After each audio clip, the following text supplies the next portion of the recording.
La télémédecine, c'est la possibilité de réaliser des actes de médecine pas à distance d'abord, mais principalement en utilisant les outils de télécommunication.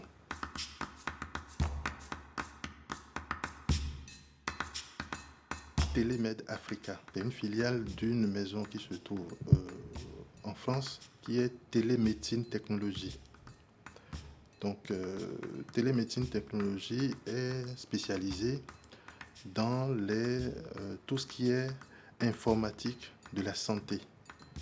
Donc, nous, depuis plus de 15 ans, on est spécifiquement dans ce domaine. Donc, du fait de nos activités qui ont démarré ici en Afrique, spécialement au Bénin depuis 2009, on a jugé bon de créer une filiale sur place pour être plus proche de nos clients.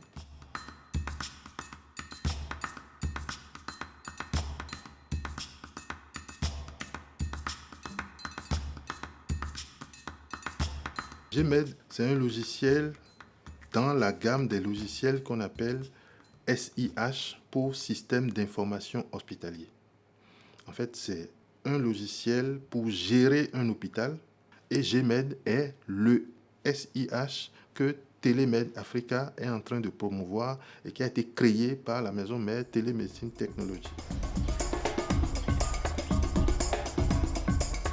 Le logiciel il est disponible en source ouverte ou c'est source privée? Privé. Ok. Chaque utilisateur a son identifiant, son mot de passe. Okay. Donc, et chacun a ses droits selon son profil. Ok. Oui. Un agent d'enregistrement Oui. l'accueil n'a pas les mêmes Oui, droits que oui, oui. La modification. Ok, on est d'accord. Le système génère un IPP, un Ok. identifiant permanent. Ok.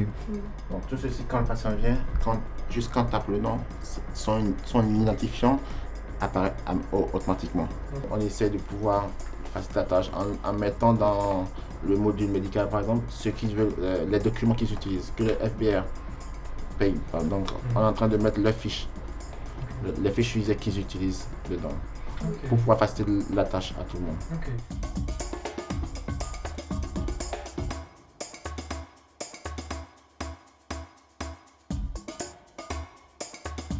Je suis impressionné par le logiciel et les modules qu'il a.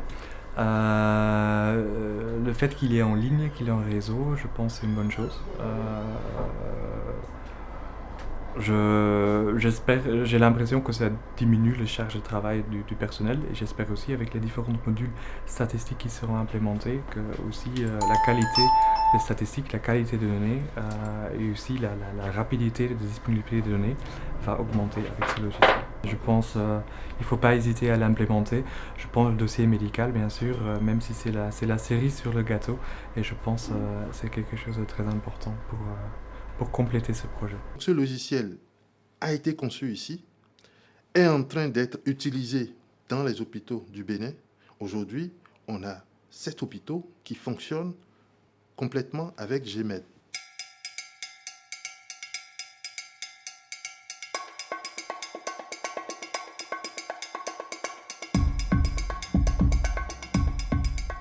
Pour parler de l'hôpital de zone de Lokossa à Thiémet précisément, le GMED a été installé normalement dans tous les services. Mais pour la fonctionnalité réelle, l'hôpital s'est donné la louche de commencer par la fiabilité, la traçabilité des ressources externes de l'hôpital.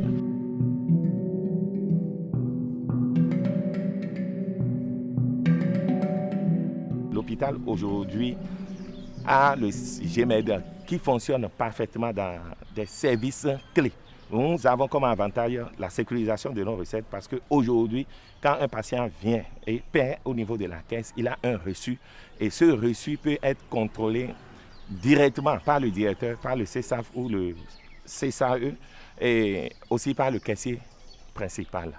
Donc, à part ça, nous avons la sécurisation de la gestion des stocks. Entre-temps, tout était au manuel, mais aujourd'hui, GMED nous permet quand même de faire le calcul de la consommation moyenne mensuelle directement. Et c'est une maquette qui a été faite et insérée dans GMED. Donc, au niveau de la pharmacie de gros, c'est bon. Au niveau des 2 officines que nous avons, c'est bon. Au niveau de la 15, c'est bon. Et aujourd'hui, nous sommes en train de faire déjà une extension dans les services techniques pour pouvoir avoir la traçabilité du patient vers les services techniques. À date, le service de laboratoire, le service des urgences, le service de la chirurgie et aussi le service de la maternité, les services-là sont déjà tous calmes.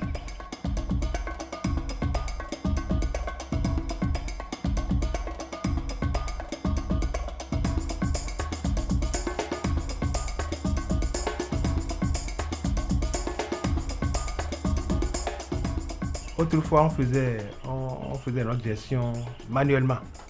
Maintenant, l'arrivée du logiciel nous a permis de faire beaucoup d'améliorations de notre gestion.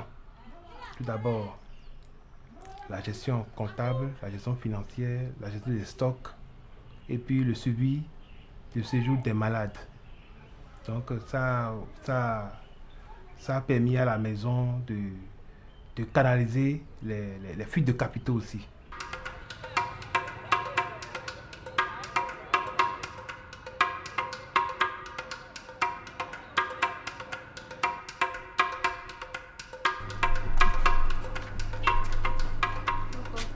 Bonsoir, monsieur le magasinier. Oui, bonsoir. La soirée, Ça va bien. je suis venu chercher mes produits. Ok, c'est déjà servi. D'accord. Mais avant le transfert, on va d'abord faire un petit réception pour que je puisse vous envoyer ça sur le logiciel. D'accord. Amlopress, Oui. 1000. D'accord. Je vais vérifier. 100, 200, 300, 400, 500. Ça fait les 1000 comprimés. Après le départ de la dame, je fais le transfert. Le transfert se fait ici sur le logiciel. Je mets le commentaire. Le commentaire, c'est suivant ravitaillement de la pharmacie numéro 3. Parce que c'est comme ça que nous l'appelons. Quand j'ai fini de valider ici, la suite c'est chez la pharmacie de détail là-bas. Elle va sur le logiciel, elle voit transfert en attente. Elle voit si tous les médicaments qu'elle a pris à mon niveau ont été saisis sur le logiciel à son niveau. Si c'est oui, si c'est bon, elle accepte le transfert. Si c'est non, elle m'interpelle pour que je corrige l'erreur qu'il y a à mon niveau. S'il n'y a pas d'erreur, elle accepte le transfert. Et c'est dès qu'elle accepte le transfert que la caisse pourra maintenant dissoquer pour vendre ce qu'elle a reçu de chez moi ici.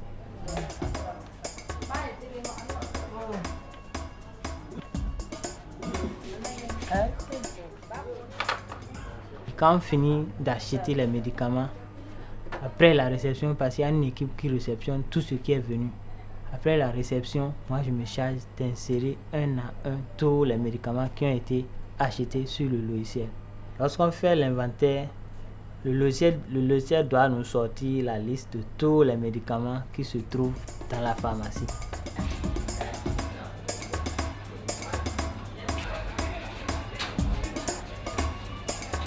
Par rapport au logiciel, c'est quelquefois on est confronté à des difficultés.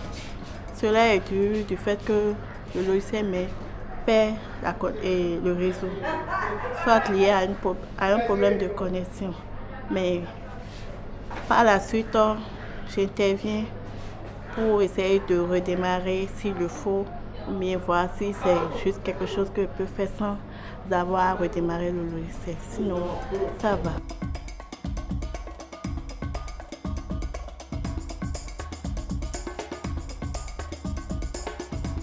Nous avons conçu un logiciel qui est adapté aux hôpitaux africains, dont les hôpitaux du Bénin. Le logiciel n'a pas besoin de connexion Internet pour fonctionner. La connexion dont il a besoin, c'est une connexion réseau. Et le réseau, c'est interne à l'hôpital. Donc le logiciel peut fonctionner pendant 6 mois sans avoir une seule fois une connexion avec l'Internet.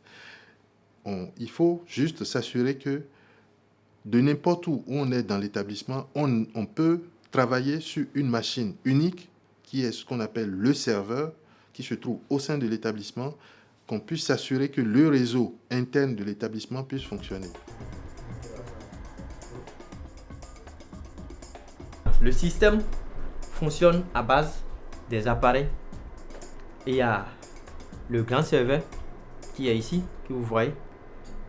Ça nous permet de canaliser les informations et de les transmettre au niveau de disques de stockage qui se trouve sur le directeur.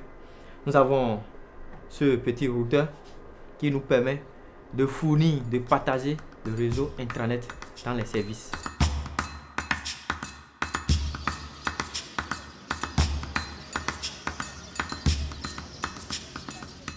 GMED a été installé à l'hôpital Zone d'Adjoun en avril 2016. Mais nous sommes rentrés dans la phase vraiment active de ce logiciel en juin 2016.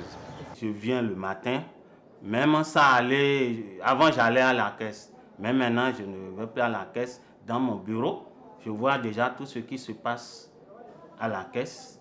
Donc j'ai mon mot de passe personnel, je rentre dedans et tout ce qu'ils ont fait dans la journée d'hier, je vois ça et je prends le point de tout ce qu'ils ont à faire. Donc, et je balance ça au comptable et le comptable va vérifier. Il compte maintenant l'argent, est-ce que ça fait le point?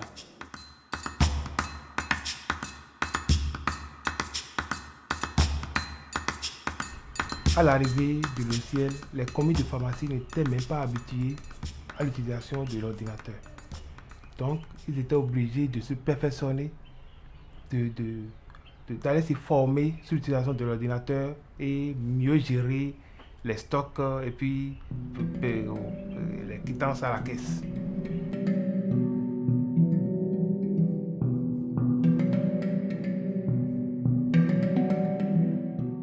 L'informatisation d'un hôpital ne se fait pas comme on informatise une boutique. Comme c'est une communauté variée qui se trouve au sein de l'hôpital, il faut pouvoir concilier toutes les sensibilités de ces communautés-là. Donc, on met en place un projet d'établissement où on passe d'abord par l'information de tout le personnel. L'administration informe le personnel avec notre concours. On leur donne l'information. Qu'est-ce que c'est que ce système? Qu'est-ce que ça va leur permettre de faire? Donc, c'est tout un projet qu'on met en place pour pouvoir réussir une implémentation comme ça. On ne vient pas le premier jour et on installe le logiciel et on s'en va. Donc, après avoir passé cette communication, on commence les installations qui sont plutôt d'aspect technique. Et dès que tout ça est fait, on passe maintenant à la formation des gens.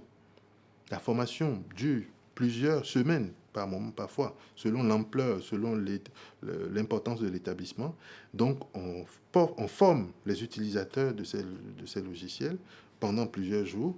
Et après, on passe à la mise en production du logiciel. On décide qu'un jour, on met en production le logiciel parce que la mise en production entraîne comme conséquence le changement des habitudes. Si l'établissement n'a jamais utilisé un logiciel de ce type-là, donc les habitudes de fonctionnement doivent changer.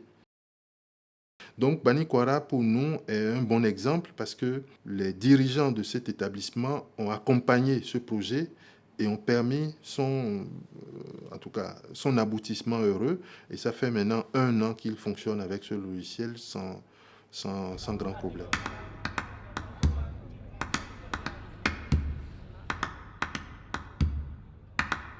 Dans certains centres, on a eu des résistances. Il y a eu des résistances au sein de l'établissement.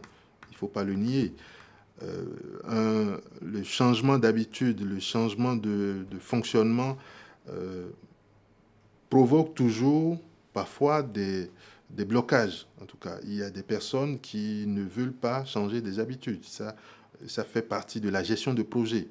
Et nous connaissons ça et nous savons accompagner, nous savons permettre qu'on passe ces barrières-là.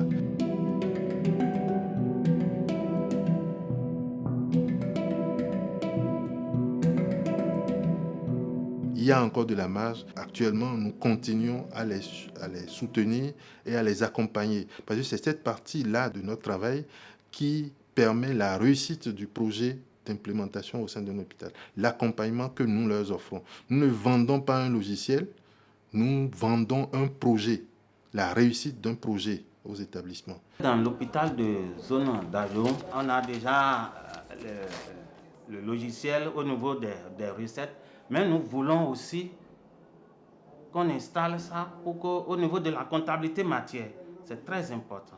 Pour que dans mon bureau ici, je puisse voir ce qui se passe au niveau de la pharmacie détail et même au niveau de la pharmacie gros. Parce que les gens, les patients peuvent, au lieu qu'ils viennent à la caisse, peuvent aller directement au niveau de la pharmacie détail et des jeux peuvent se passer là, entre infirmiers, pharmacie, commis de la pharmacie détail, des jeux peuvent se passer. Si déjà, je vois déjà ce qui se passe dans mon bureau, là-bas, et même au niveau de la pharmacie de gros, ça peut diminuer les rançonnements.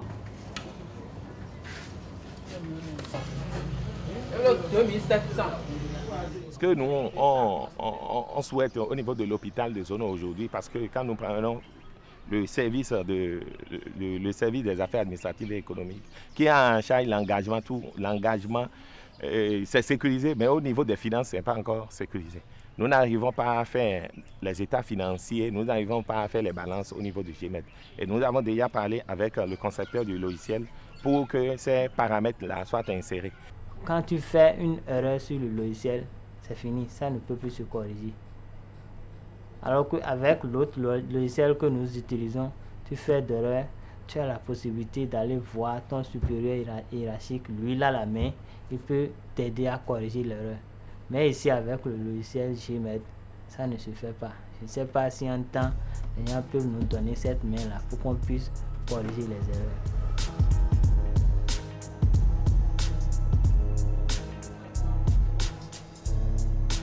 Nous n'avons pas la prétention d'avoir déjà tout couvert. Nous continuons le développement de GMED et ça c'est très important pour les hôpitaux. Il y a des processus aujourd'hui qu'ils ne peuvent pas informatiser parce qu'on n'a pas encore offert cette possibilité-là dans GMED. Nous sommes dans cette dynamique-là. Chaque année, nous sortons au minimum 2 grandes versions de GMED qui apportent des nouveautés, qui couvrent d'autres périmètres de gestion de l'établissement. Et nous comptons garder cette dynamique-là pour qu'un établissement qui utilise GMED d'ici 2 à 3 ans puisse avoir la majeure partie des processus de cet établissement informatisé. Et ce serait, je pense, comme tout processus d'informatisation, un gain de rapidité, d'efficacité au sein des hôpitaux et par ricochet, une amélioration, ça va entraîner une amélioration significative de la prise en charge des malades et de la qualité de cette prise en charge-là.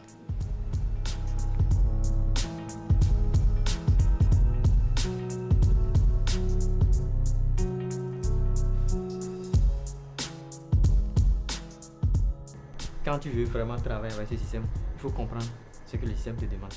C'est tellement sécurisé que si tu demandes et que tu ne vas pas dans le même sens que le système te refuse l'accès. Donc, il faut comprendre ce que le système te dit, il faut comprendre le but du système.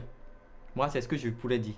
Parce que, bon, d'autres peuvent dire, c'est un peu complet, ça a des difficultés, mais à mon niveau, jusque-là, il y a des difficultés, mais quand j'ai ça, des pannes techniques. Mais dans l'utilisation, on ne peut pas parler de difficultés comme ça. Au contraire, actuellement, nous sommes en train d'œuvrer pour ce système.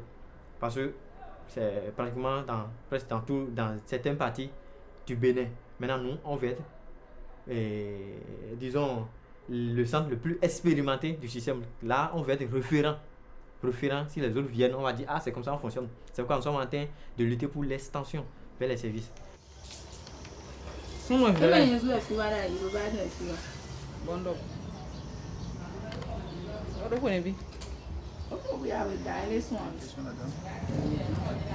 Pour nous, l'objectif, c'est qu'il y ait plus de centres qui utilisent ce logiciel. Les échanges qu'il peut y avoir entre ces centres font que, aujourd'hui, je sais déjà que ces centres s'appellent. Les centres qui utilisent le logiciel, là, s'appellent pour dire, mais comment vous avez réglé tel problème? Bon, on a parlé. Un responsable d'un centre a appelé l'autre, dit mais pourquoi ça réussit, telle chose réussit chez vous et qu'est-ce que vous avez fait? Donc il lui a donné la solution. Donc ils sont en train d'échanger. Moi je pense que c'est une bonne chose.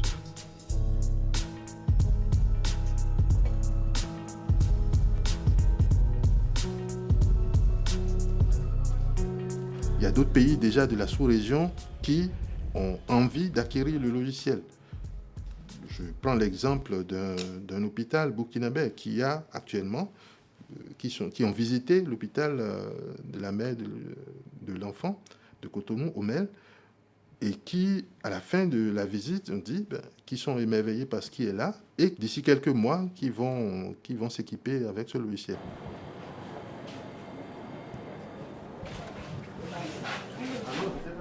Depuis que vous utilisez ce logiciel, quel impact cela a apporté à votre méthode de gestion? Est-ce que vous avez moins de ruptures médicamenteuses? Est-ce que vous avez des commandes qui répondent exactement aux besoins, moins de péremption? Qu'est-ce que vous avez remarqué dans ces différentes composantes de la gestion? Chaque centre avec son système de fonctionnement. Au début, quand on nous a installé le logiciel, il y a eu des insuffisances. Les insuffisances, ça revient maintenant à l'utilisateur de dire oui. Étant donné que vous maîtrisez déjà le fonctionnement de votre hôpital, de votre pharmacie précisément, vous savez déjà quoi intégrer dans la base pour améliorer.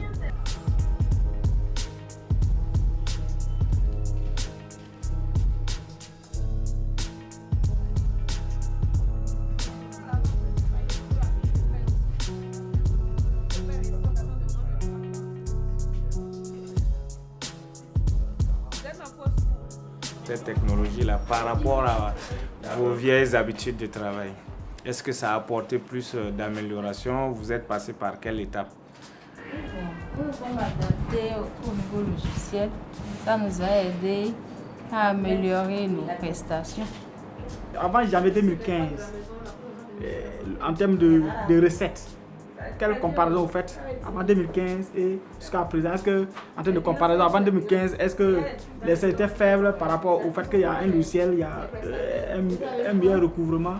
Avec ceci, ça sécurise quand même les recettes. Ouais. C'est pour savoir s'il y a eu d'évasion, de fraude, tout ça. Ouais. Les recettes sont sécurisées avec ce système. Donc les risques de tricherie, de fraude et tout ça, c'est minimisé, c'est nettement moins. À la lumière de ce que nous avons pu voir, c'est quand même un logiciel qui est fiable, qui peut, s'il est bien maîtrisé, peut effectivement apporter des améliorations notables à la gestion et au management de nos structures hospitalières.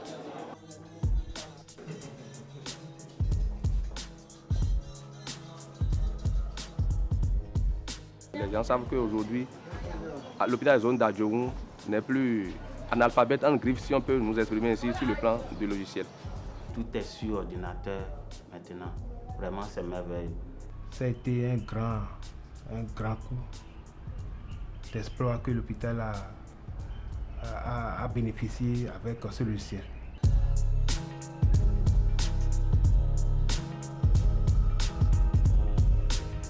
Télémed Africa, et même sa maison mère dès le début, a pour ambition d'être un acteur économique au Bénin. Être un acteur économique, ça veut dire quoi? Ce n'est pas que gagner de l'argent, c'est créer des emplois.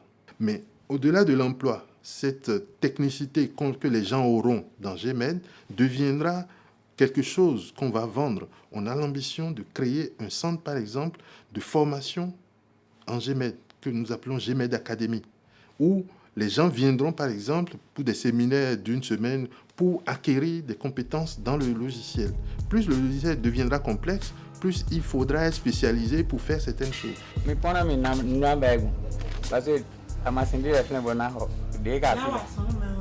Oui.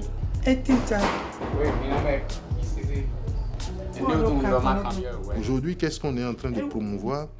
C'est dans les hôpitaux aujourd'hui qui utilisent le logiciel, il y a certaines personnes qu'on a identifiées qui se sont spécialisées dans certaines parties du logiciel. Ces gens-là, pour nous, deviennent des formateurs.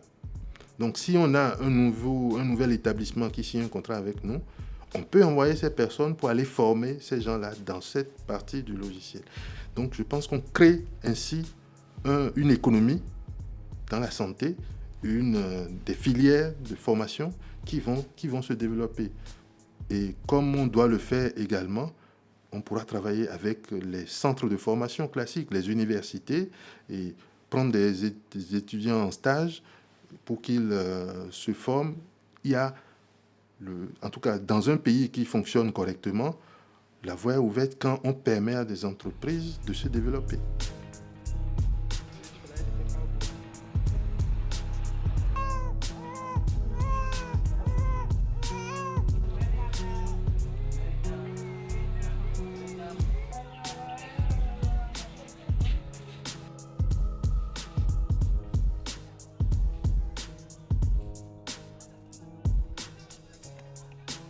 On ne fait pas que le logiciel GMED. Nous avons déjà pour la sous-région ici 2 autres produits qui ont été conçus pour cette zone-là, dont l'un est ce que nous appelons la valise connectée.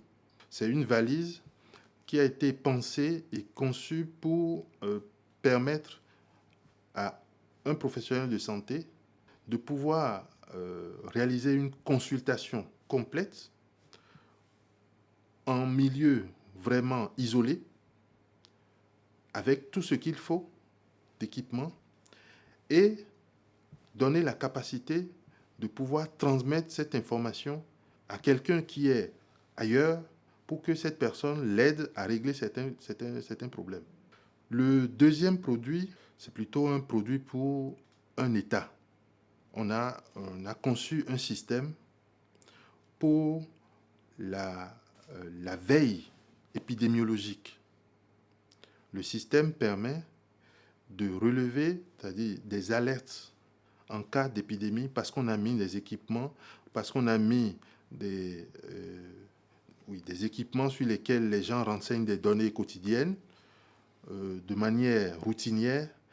Et il y a un algorithme derrière, au niveau central, qui analyse ces données qui remontent tout le temps, d'un centre de santé, d'un village, d'un point frontalier, des données diverses, que ce soit des données d'origine animale, des données d'origine humaine.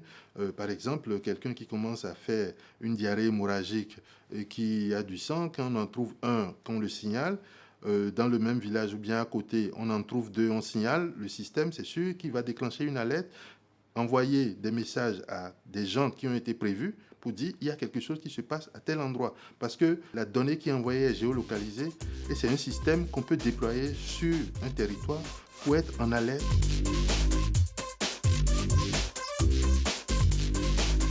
Par rapport à nos partenaires actuels et futurs, on souhaiterait qu'on puisse collaborer et développer les systèmes que nous venons de décrire là, qu'on puisse les développer et contribuer aussi à d'autres systèmes. Je pense que c'est important que nous travaillions